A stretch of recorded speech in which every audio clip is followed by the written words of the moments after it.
तो स्टूडेंट्स अब सॉल्व करेंगे क्वेश्चन नंबर 3।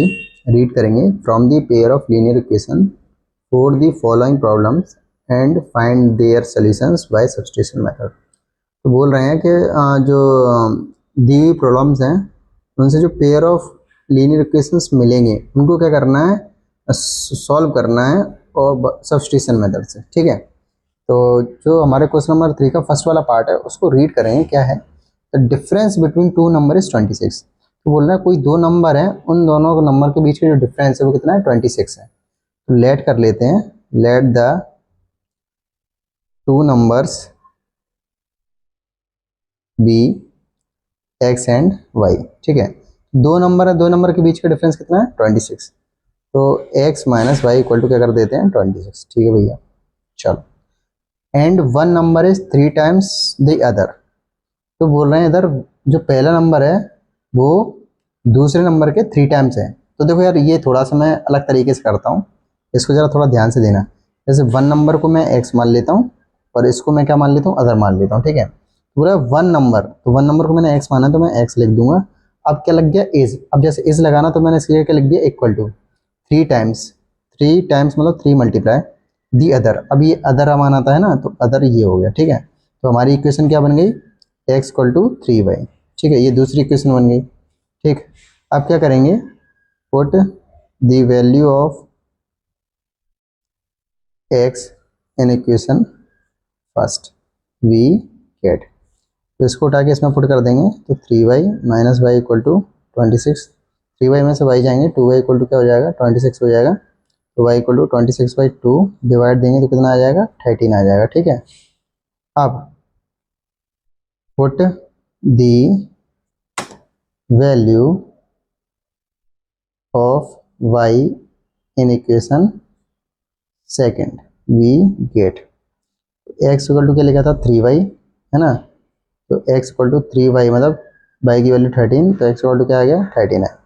ठीक, तो हमें दो नंबर्स मिल गए हैं 39 और 30। ठीक है, तो लिख देंगे हेंस नंबर्स आर 39 एंड 13। बस ये हमारा फर्स्ट वाले पार्ट का आंसर है। ठीक है, तो आपको लगता है समझ में तो आ ही गया होगा, ज़्यादा कठिन तो था ही नहीं। नोट कर लो जिससे हम नेक्स्ट क्वेश्चन पर बढ़े इसके। तो स्टूडेंट्स अब करेंगे सेकंड वाले पार्ट को। क्या लिखा हुआ है? The larger of two supplementary angle exceeds the smaller bye 18 degrees, find them. इस वाले क्वेश्चन में काफ़ी बच्चे बड़े कंफ्यूज हो जाते हैं। ठीक है, तो सबसे पहली बात एक बात बताऊँ, सप्लीमेंट्री एंगल जो होते हैं ना, वो किसी दो एंगल्स को जोड़ के 180 डिग्री आता है। इस बात को ध्यान रखना। सप्लीमेंट्री एंगल कौन से एंगल होते हैं? किसी भी दो एंगल्स को जोड़कर 180 डिग्री आ जाए। ठीक है, तो ये होते हैं सप्लीमेंट्री एंगल। अब उन्होंने क्या बोला है कि जो लार्जर एंगल है, सप्लीमेंट्री एंगल में जो लार्जर एंगल है वो छोटे वाले एंगल से 18 डिग्री कितना है? बड़ा है। ठीक, तो वैसे अगर पढ़ने में पता कैसा लगता है कि भाई जो अगर मान लो ये वाला मैं एंगल लार्जर मान लूँ, तो अब इसको मतलब जैसे पढ़ रहे हैं ना तो ऐसा लगेगा कि x प्लस 18 और y मतलब ये बड़ा है इससे, है ना। जो लार्जर एंगल है वो y से कितना बड़ा है? 18 डिग्री बड़ा है ना, ऐसे समझ लो। लेकिन ये बड़ा है 18 डिग्री, लेकिन इसको इक्वल करने के लिए ना अपन पता क्या लिखते हैं? x equal to y plus 18। अगर ये 18 डिग्री बड़ा है ना, तो अब इसको बराबर करना है तो हम क्या करेंगे? इस साइड 18 को जोड़ देंगे, तो इससे क्या है? ये बराबर हो जाए। ठीक, आपको हल्की फुल्की बात समझ में आई। और ये पता है अजीब क्यों लगता है स्टूडेंट को? क्योंकि इसमें एक ही इक्वेशन दी है, ये वाली। ठीक है, और ये वाली इक्वेशन तो खुद से बनानी पड़ती है। बनानी क्या पड़ती है? तो नोन है। ठीक है, ये तो क्या है, सभी लोग जानते हैं कि दो एंगल्स को जोड़ के 180 डिग्री आते हैं। अब बच्चे सोचते हैं कि इसमें तो एक ही इक्वेशन बन रही है, दूसरी इक्वेशन कहाँ से लेके आए? तो बस यही उनके लिए थोड़ा कन्फ्यूजन वाला पार्ट हो जाता है। ठीक है, तो चलिए इसको सॉल्व करते हैं। लेट कर लेते हैं, let the larger angle be x and smaller angle be y degree, है ना। देखो, अब x क्वेश्चन ये आपको मैंने समझा ही दिया। इसका मतलब larger of two supplementary angle exceed the smaller by 80 degree, तो x equal to y plus 18 degree.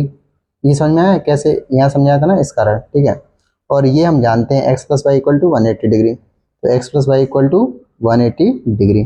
ठीक, ये अपनी सेकंड वाली इक्वेशन हो गई। तो जैसे हमें x की वैल्यू तो पता ही पड़ेगी ना, क्या है? y plus 18। अब इसको हम किस में पुट कर देते हैं? सेकंड में पुट कर देते हैं। Put the value of x in equation second be gate.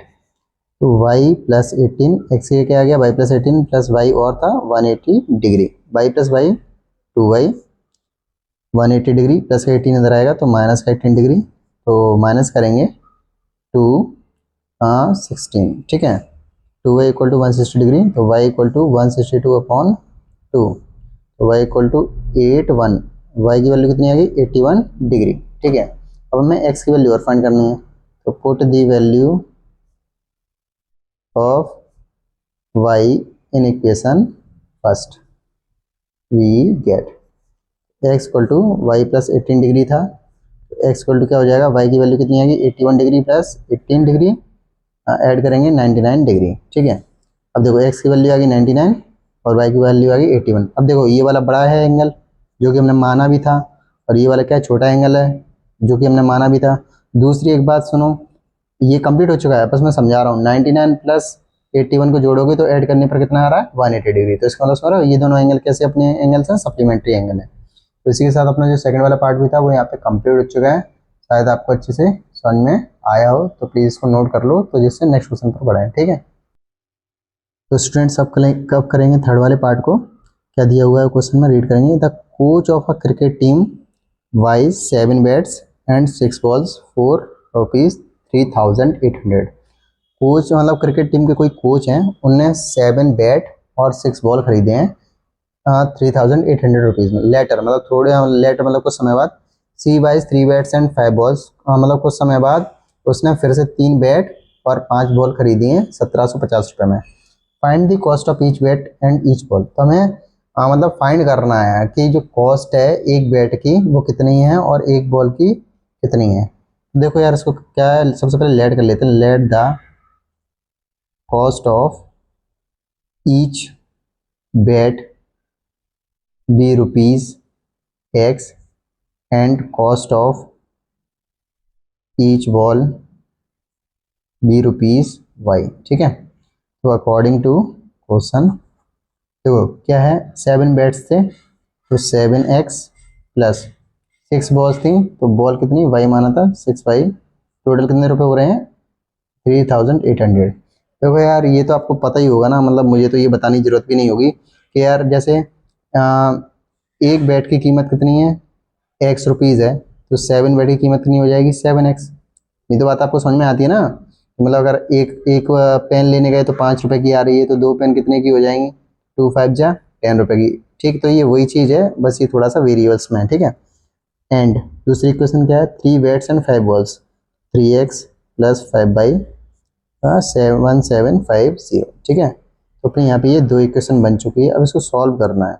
Substitution method से सॉल्व करेंगे, तो कौन सी इक्वेशन ले लें, जो आपको अच्छा लगे वो इक्वेशन ले लें। अब मैं तो यार सेकंड वाली इक्वेशन लेता हूँ, ठीक है। From equation second we get 3x equal to 1750 plus का 5y उधर भेज देंगे, माइनस का 5y हो जाएगा, तो x equal to 1750 minus 5y upon क्या आ जाएगा नीचे 3 आ जाएगा। तो हमने ये x in terms of y लिख लिया, ठीक है। तो ये अपनी एक तरीके से देखा जाए x की वैल्यू भी है, ठीक है, थोड़े समय के लिए।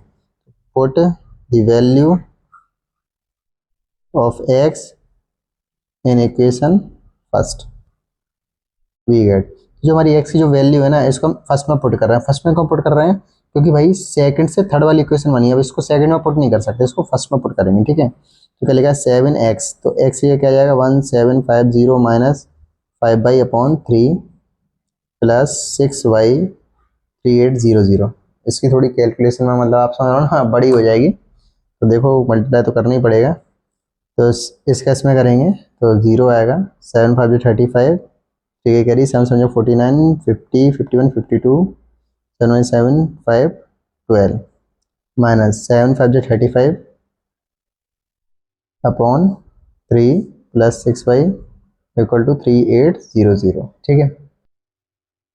अब इसके नीचे क्या कर लेंगे 1 मान लेंगे, 3 और 1 का एलसीएम लेंगे तो कितना आएगा 3 आएगा, 3 का 3 में डिवाइड देंगे 1, 1 का इसमें मल्टीप्लाई करेंगे तो 12250 माइनस 35y प्लस 1 का 3 में डिवाइड देंगे 3 का 6 में मल्टीप्लाई करेंगे 18y, ठीक है, इक्वल टू 3800, ठीक है भैया। अब देखो ये 3 है, इसके इधर क्रॉस मल्टीप्लाई हो जाएगा तो ये मल्टीप्लाई में इधर चला जाएगा तो 3800 इंटू 3। अब देखो -35 प्लस 18 इसको सॉल्व करेंगे तो 15 में से 8 जाएंगे 7 और यहाँ 2 बचेगा, 2 में से बन गए 1 तो -17 आएगा। ठीक है पक्का? नहीं नहीं 27,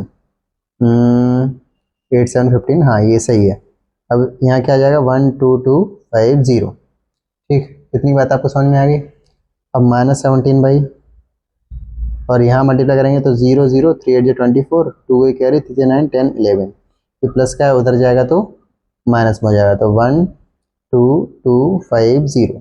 ठीक, तो आप जरा इसको नोट कर लो, मैं क्या है पैड को थोड़ा सा नीचे और इसको खिसकाना चाह रहा हूँ। ठीक है तो यहाँ -17 इक्वल टू सॉल्व करेंगे 0 5 12 में 4 का 8, बस इतना ही आएगा, वो भी माइनस। ठीक है y equal to -850 upon -17, minus से माइनस कट गया और करेंगे इसको सॉल्व तो 75 जो 85 होता है तो 50 आ गया। y की वैल्यू कितनी आ गई है? 50 आ चुकी है। ठीक है अब y की वैल्यू किस में पुट कर देंगे? हम फर्स्ट वाली किस में पुट करते हैं? फर्स्ट वाली में नहीं, सेकंड में करेंगे या फिर थर्ड में कर दो, जिसमें आपको अच्छा लगे उसमें पुट कर दो। तो अब नेक्स्ट वाले पेज पे करते हैं ना।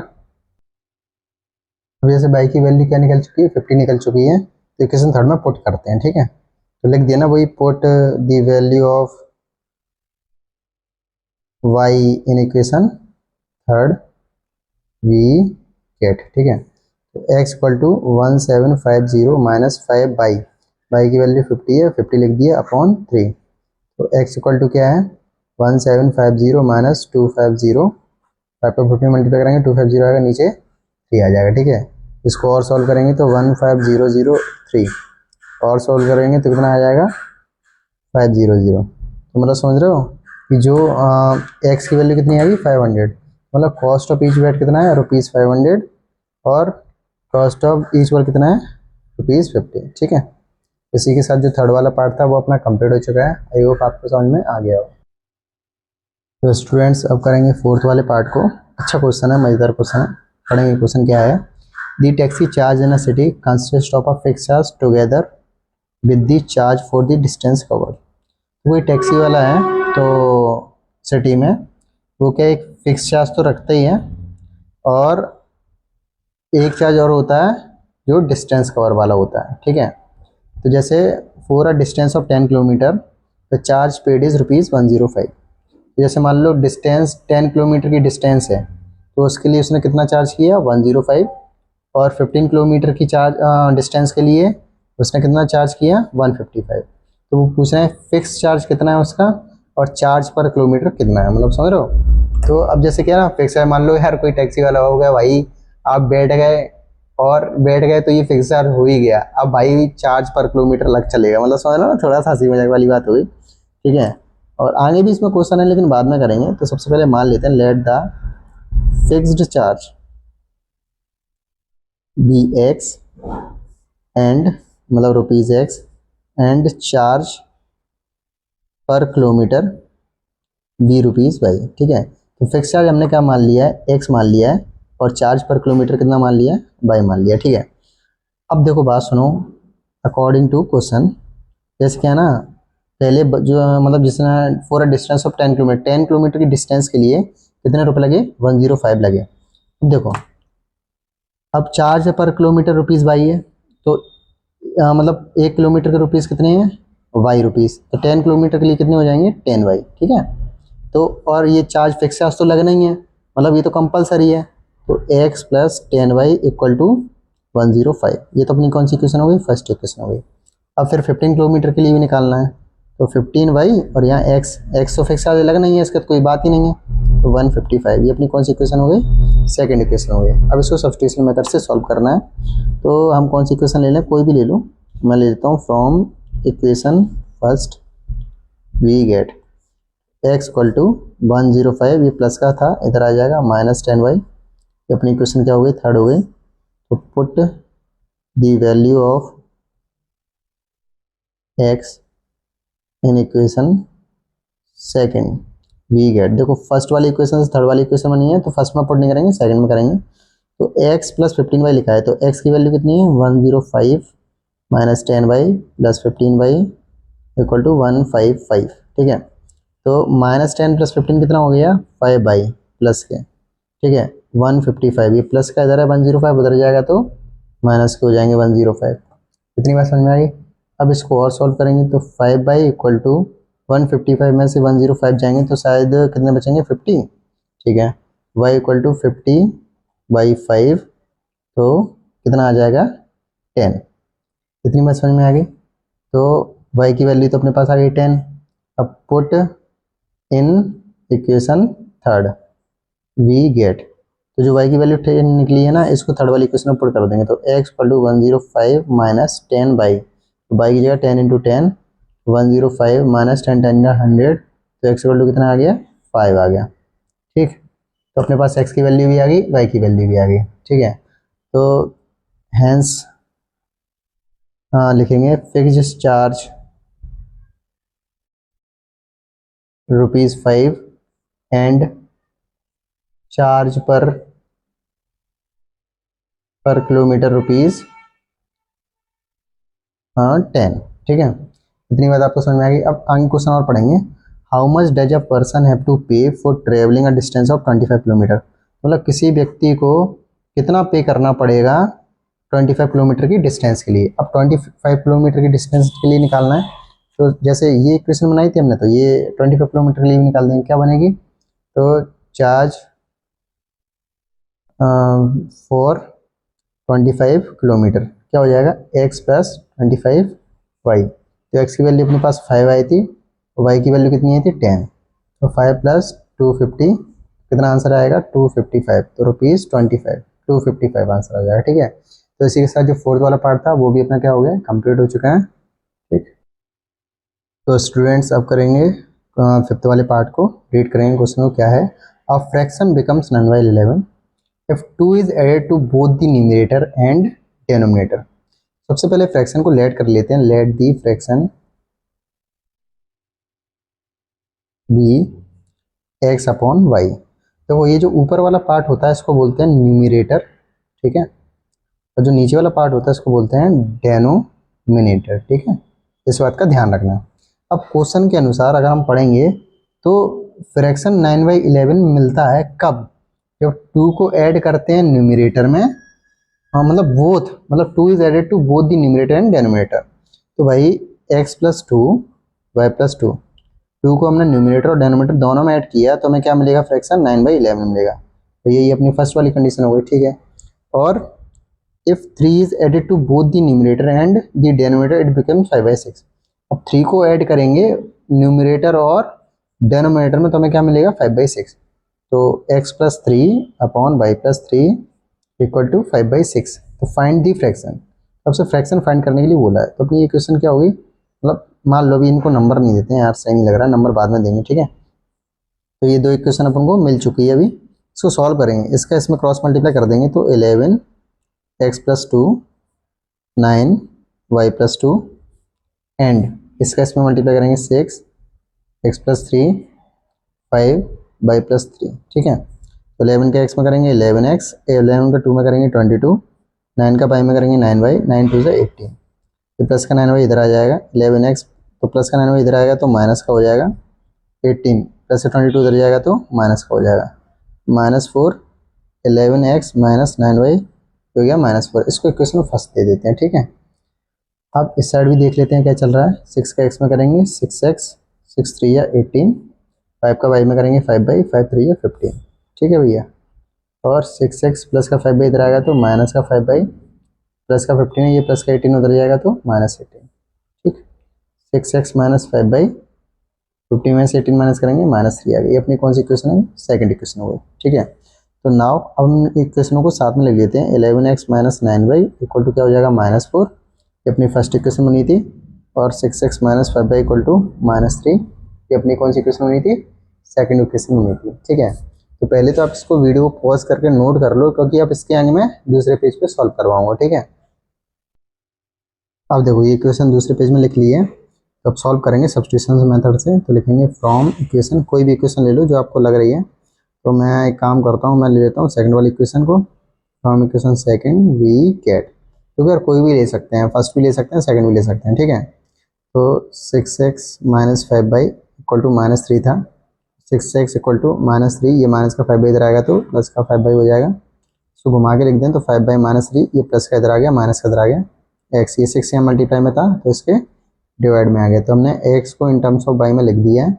और ये हमारी क्या इक्वेशन हो गई, ये थर्ड इक्वेशन हो गई। अब सेकंड से थर्ड बनी है तो इसको हम फर्स्ट में पुट करेंगे, तो पुट इन इक्वेशन फर्स्ट, ठीक है। तो क्या लिखा है 11x, तो x ये क्या आ जाएगा 5 बाई -3/6 -9y इक्वल टू -4, ठीक है।